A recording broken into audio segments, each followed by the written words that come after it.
Здравейте! В днешния урок ще говорим за папки или folders, както се казват на английски.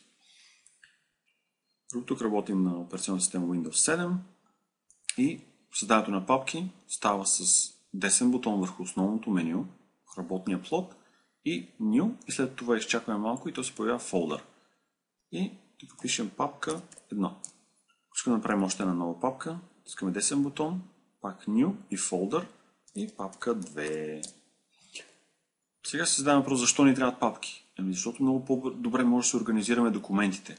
Когато имаме повече файлове, ние ги слагаме в едната папка или в другата папка. Тук може да преместваме папки, примерно с cut, като значи изрязване и преместваме в другото място. Този начин. За десния бутон може да я върнем обратно, пак така cut и paste. Редактирането на името на папката става с десен бутон и когато сме върху папката и натискаме Rename. Този начин може да направим 100. Другата папка може да преименуваме пак десен бутон 200. Можем също да преименуваме с комбинация от клавиатурата, с клавиатурите някакъв клавиш.